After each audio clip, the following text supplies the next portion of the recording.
It's always exciting when we learn in the course of our work in making disciples that we have fellow followers of Jesus Christ who want to be a part of our work here. And I know that a lot of us have not had a chance to meet different families that have been visiting with us and also that have placed membership with us. If you don't mind, I'd like to ask Johnsons, would you raise your hand so everybody can tell where you are so they can come and say hey to you? And then Brokaws, where are you at this morning? If you would be sure to have a chance to meet them. I didn't ask you all to stand because I was scarred by an experience one time. When I was a college student, I came down here my freshman year, and I identified with the old Fletcher Avenue congregation. And after a couple of weeks, told the preacher there at the time, his name was Lowell Salee, that I wanted to place membership. So he wrote on a piece of paper, Shane Scott wants to place membership. And he gave it to the guy making announcements. It was on a Wednesday night, who had not met me before. His name was Wally Flatt. So Wally got up to make announcements, and he said, also I have an announcement here that Shane Scott wishes to place membership. Sister Shane, I've not met you, so would you stand up so we could all see who you are?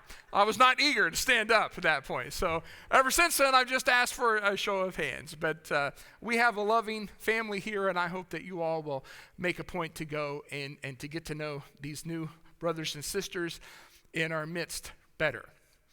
Yesterday, my mother-in-law called to tell me that she had officially initiated the process by which the house that she and Bob live in Rochelle will be put on the market. It's going to take a while, but it was a huge step for them to do what they agreed to do yesterday. This has been a really stressful time for them to make this decision. This is the house that they bought. They moved into it basically right when they adopted Christy. So it's the house where they raised both of their girls, Christy and Kelly. It's the house where they hosted innumerable get-togethers with the Christians at Rochelle with whom they are very close. It is the house where they helped to raise a young Don Truex. When Don was a senior in high school, his dad preached in Rochelle and moved, and Don stayed behind so he could finish school. So Bob and Jackie got to know him and have had a long and wonderful friendship with Don and his family as a result.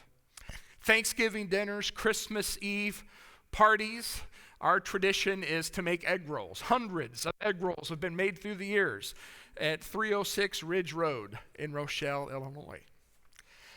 So they know that they need to leave and to move to be closer to Kelly. They know that this is what is best. But it's hard. It's hard to say goodbye to a house, to a home, to a church, to a community where you've been for so long. I know that David and Joanne, they're kind of in the same process right now, downsizing. And although they're going to be moving locally, I know it has to be hard to leave a home as well, to go on to a simpler and easier phase of life. Well, this morning we're going to talk about a story involving a young man who leaves home, but he does so for all of the wrong reasons and doesn't find a simpler and easier life as a result, but instead he makes a wreck of his life. It's the story that we usually call the parable of the prodigal son. It's found in the Gospel of Luke, in Luke chapter 15. It's actually the third in a series of stories that Jesus tells about that which is lost and then found. The first of those stories, which is found in verses 3 through 7, is about a sheep that is lost and is found. And then the next story, found in verses 8 through 10, is about a coin that is lost and that is found. But now in this third story, Jesus raises the stakes. It's not just a sheep, 1 out of 100 sheep. It's not just a coin, 1 out of 10 coins. It is 1 out of 2 sons. This story is very easy to follow. It moves in 3 phases. First, this son will leave home, and then we will see a description of the son away from home, and then the son's decision to return home. So let's get started here in Luke chapter 15 and verse 11. The text says, "And there was a man who had 2 sons. And the younger of them said to his father, "Father, give me the share of property that is coming to me." And he divided his property between them. You are familiar enough with the laws of inheritance in the Old Testament to know that in a situation like this, the older son is going to inherit a double portion of what the other children will inherit.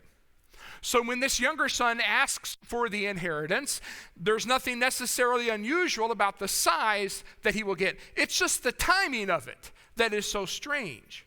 Because in their culture and in ours, you normally receive an inheritance after someone has passed away.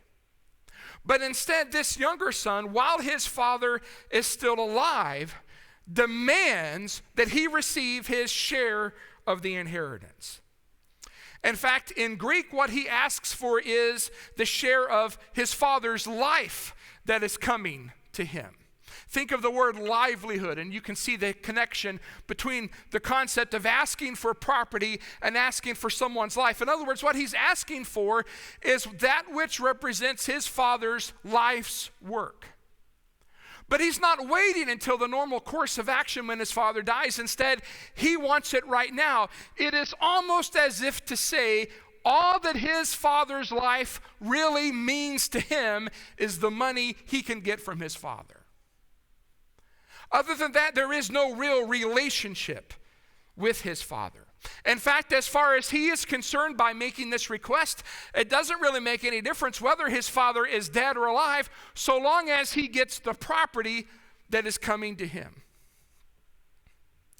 Now, that would be shameful even in our day and time, but especially in their culture, a culture which prized honor and which abhorred shame. What this younger son is asking here is essentially to be disowned from the family so long as he gets his money, which would have caused enormous disgrace and humiliation for his father.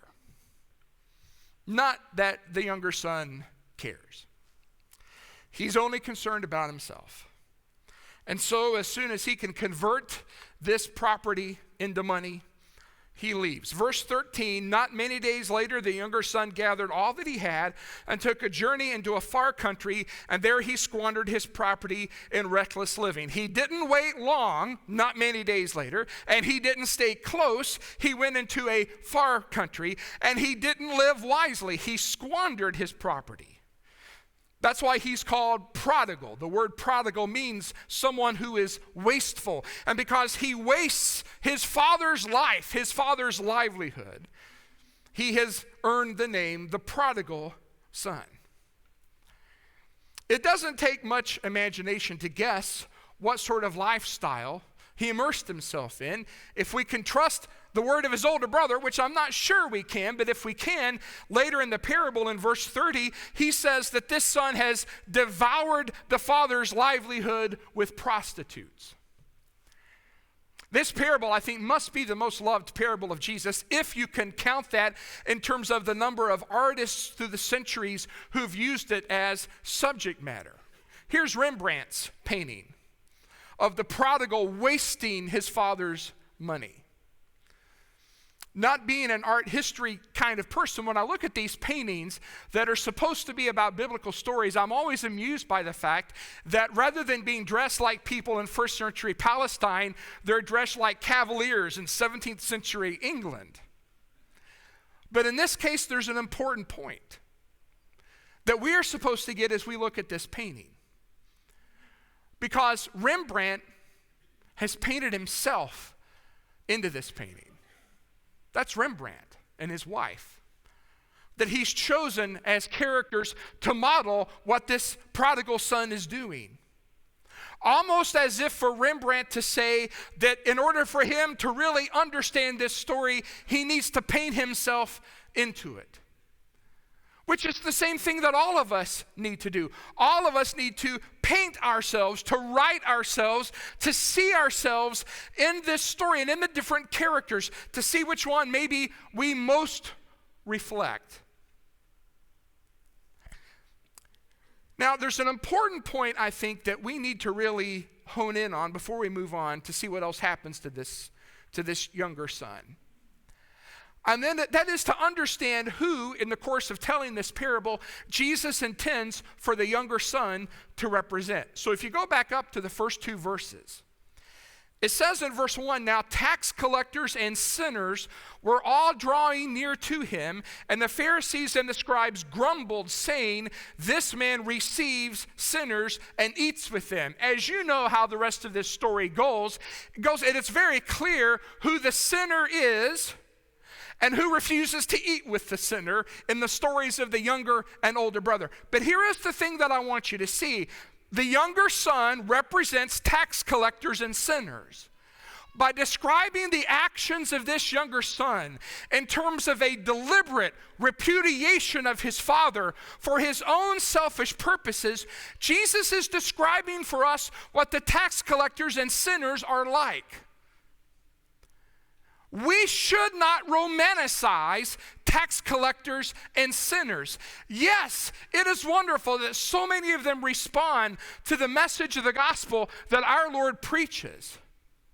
But that doesn't mean that they are heroic. To the contrary, what Jesus is telling us in the course of this parable is that what the younger son does in treating his father as if he's some kind of human ATM machine just to dispense blessings and then waste them on his selfish lusts, that is exactly what tax collectors and sinners were doing. You remember maybe from our class in the Gospel of Luke, that in Luke chapter 7, he goes to the house of Simon the Pharisee, and the text says a sinful woman came in and showed honor and love to Jesus. But do you remember what Jesus says about her? Her sins, which were many, have been forgiven. She was a sinful woman. She was guilty of egregious sin, but she was forgiven. I just want us to understand that there is nothing heroic about the prodigal as the prodigal. He has betrayed his father, just like tax collectors and sinners, just like the greedy and the promiscuous, just like unbelievers and those who are immoral, who cheerfully journey into the far country have done to their heavenly Father. And if we paint ourselves into the story, that's what we've all done. The essence of sin is to love something else more than to love God. Each of us in our own way has ventured into the far country of self-centeredness, away from life at home with the Father. And now beginning at verse 14, Jesus describes what life is like for the prodigal away from home. It says, and when he had spent everything, a severe famine arose in that country, and he began to be in need. One commentator says this boy went from feast to famine in one verse. And what he has found is that rather than the pleasure which apparently he was so eagerly seeking, he has instead found a life of emptiness. Some of it is his own fault because he spent everything. And then sometimes bad things just happen. In this case, it is a famine. And so when you combine his own foolish mistakes with just the fact that life can be really hard, his decision to leave the Father's house means that what he thought would be a journey that ends in pleasure has instead led to a journey of emptiness. And that is because of the way we are made. You and I are made to live with our Father in heaven. And therefore, when we try to live for some other reason, it will inevitably fail. It's like a car. My car is made to run on gas. And if you were to put sand in the gas tank or water in the gas tank, not only is it not going to run, you're going to ruin the car. And by the same token, our souls are made to be fueled on love for God. But when we displace that love with a love for something else, we will find ourselves empty. Do you remember how Solomon describes his experience in Ecclesiastes chapter 2? As the great king of Israel, The man who had everything, and he describes all that he had in Ecclesiastes 2. He talks about laughter and wine and pleasure and women and slaves and property and money. And yet when he adds it all up, he says, here's what I found in a life without God. It is vanity and striving after wind. Vanity. Chabel. I'm not sure if I'm quite mucusy enough to really get it out there. It's the name of Abel. Think of the story of Abel, a young man cut down in the prime of life, fleeting, temporary. That's what life is like without God. And then he says it's striving after wind. So today, if we have some storms blow through, which may happen, and the wind starts to pick up, if you run outside, can you catch the wind? And even if you could, what would you have when you caught it? That's what Solomon says he's caught. In his mad pursuit for pleasure instead without God, he has found simply a life of emptiness. And what Solomon found and what the prodigal discovered is that anytime you go into the far country, there is always going to be a famine in the land when it's not where God is. But here's the second thing he has learned. Away from home in the far country, he finds slavery rather than freedom. Verse 15, so he went and hired himself out to one of the citizens of that country who sent him into his fields to feed pigs. I know that a lot of us, when we get to our late teenage years, we get a little bit antsy to want to be out and be on our own. And if you are a teenager in that situation, I can only assure you, your parents very much want the same. They're ready for you. Go somewhere, do something else. It's time to move on. And that's actually a natural part of our growth and development. But that's under good circumstances. These are not good circumstances. And I would guess, I think with some evidence, that one of the reasons in the parable this younger son is so eager to leave home is because he no longer wants to live under his father's roof, not so much in terms of the physical provision, but actually the spiritual authority of his father based on the kind of lifestyle into which he plunges himself once he leaves. Freedom. And what the younger son does not understand is that life in the father's house was designed to enable him to lead the most free and flourishing life he could. That's why when he leaves the father's house, you have the ironic statement in verse 15, he went and hired himself and he is sent somewhere. How free is he now? He serves at the beck and whim of a master. In fact, his pursuit of freedom into the far country has led into the most degrading kind of labor possible. Now, there is nothing wrong with being a farmer, and there is nothing wrong with raising hogs. In a brief period in my life, we lived way out in the country, and we had hogs. In fact, it's one of the most vivid memories I have, is the smell of what a pig pen is like. If I'm out in the country and I go by one, it's unmistakable what it is. It's good and honorable work, unless you happen to live in a culture in which pigs are unclean.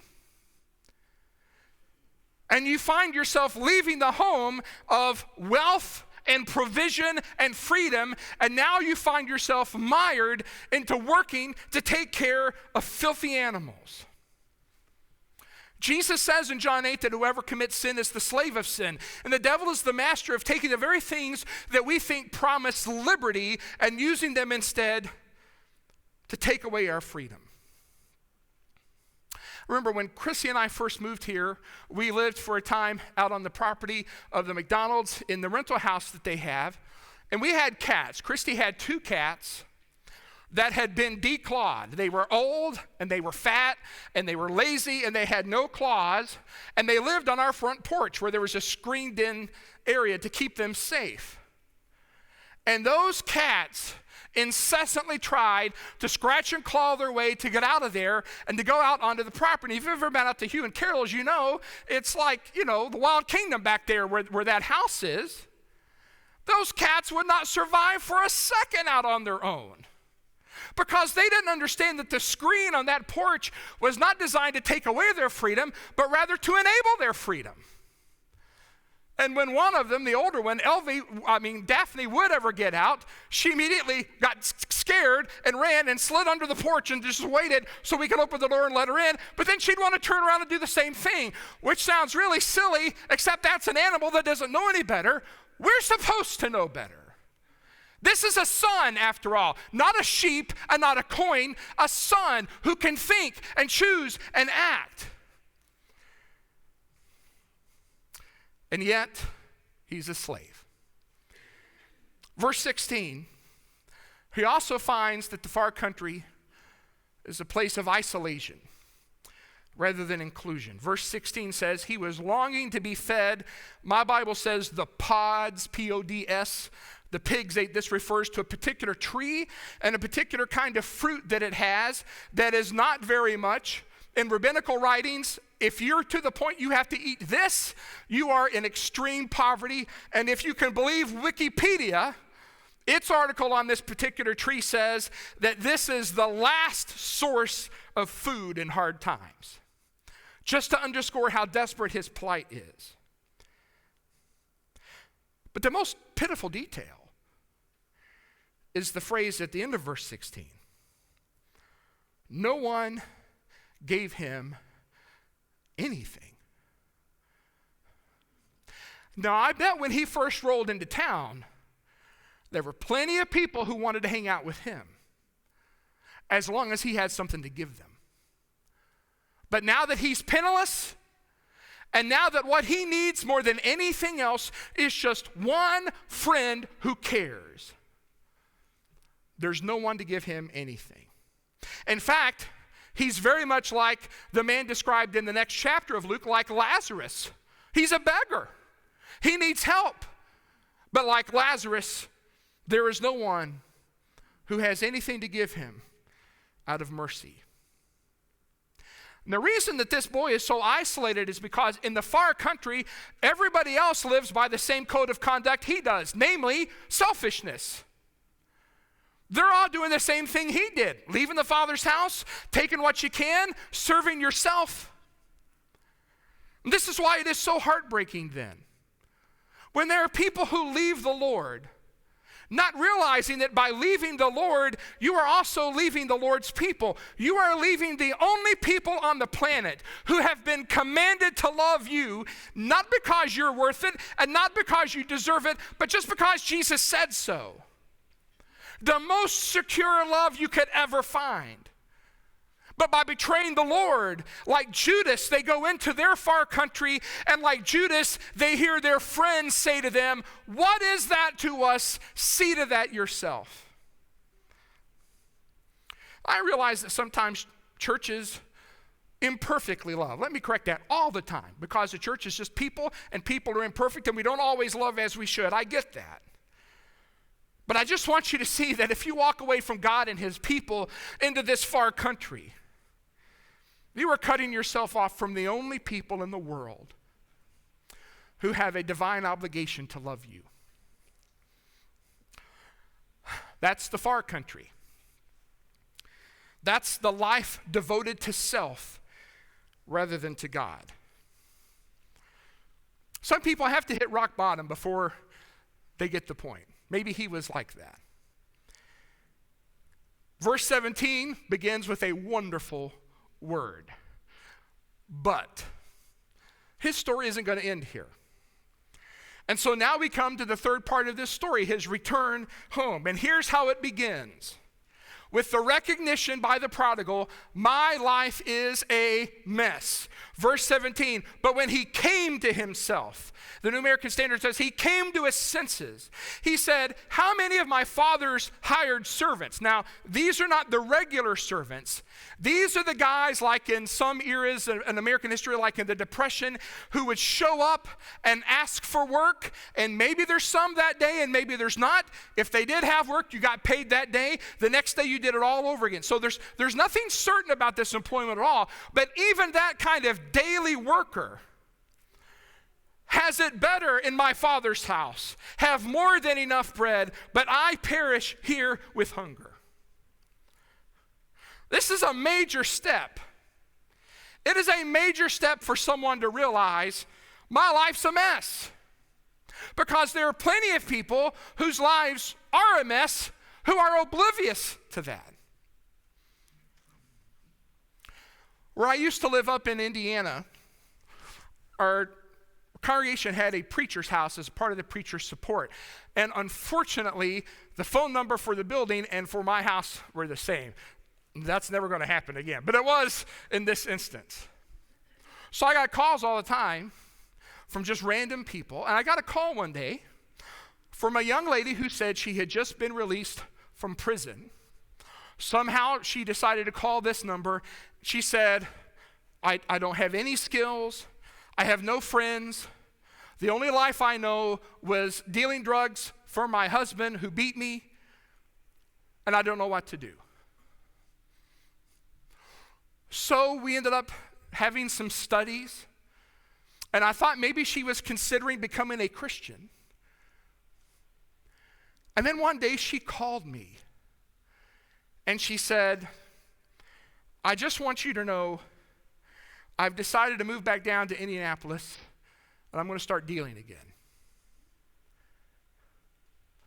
And I said to her, don't you know that's how you got into this mess to begin with? This is only going to make things worse.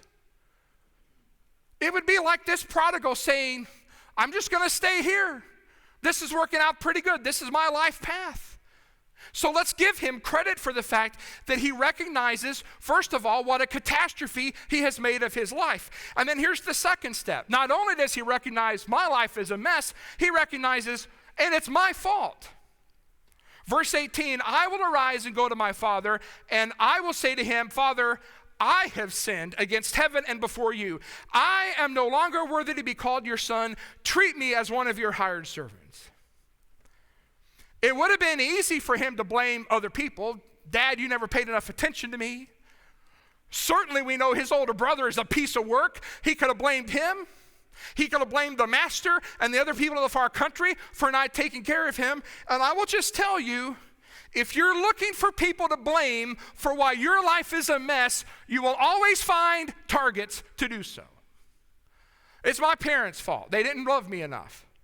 It's my friend's fault, or it's his friend's fault. He was a great kid, but his friends turned him away from the Lord. Or it's the preacher's fault, or the elder's fault, or the church's fault, or my wife's fault. Anybody but me.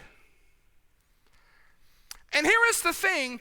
If you don't recognize it's your fault, you will never change. And if you never change, your circumstances will never change, and you will stay in the pit with the pigs. And so he recognizes, my life is a mess, and I am the one who screwed it up. And so it leads him to the third step. I'm going to go home. Verse 20 says, he arose and came to his father. Now you might think, well, of course he would. How could you recognize your life as a disaster and that it's your fault and not make changes? I know people in that category.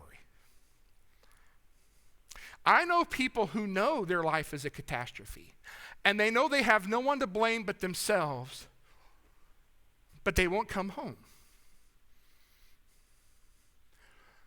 And it seems to me that the reason ultimately is pride. After all, to come home in these circumstances is going to be embarrassing to the extreme for this prodigal. Think about what he looked like when he left home versus what he's going to look like and smell like when he comes home. But what enables him to go from remorse to true repentance is humility. I'm not worthy to be your son. Make me as one of your servants. And it is that humility, the fact that he does not care what his status is or how he will be perceived, just let me get back home to the Father, that enables him to come home. And that's true for all prodigals. Until you care more about how God the Father looks at you than anybody else, you'll never come home. But if you do, if you love him more than anything else, And he means more to you than anything else. In your shame, in your disgrace, in your humiliation, you are glad to put self to death if it means I get to live with the Father again. Now he comes home. And he comes home like you can come home because of the story of another father and son. Not a son who deserted his father, a son who was sent by his father. A son who didn't demand everything, but emptied himself, not forced into servitude, but willingly embracing the role of a servant, not to take care of himself, but to save all of us. Who left home to find all of us, to gather us up and bring us back home. If you're a prodigal and we can help you, let us know how we stand and sing together.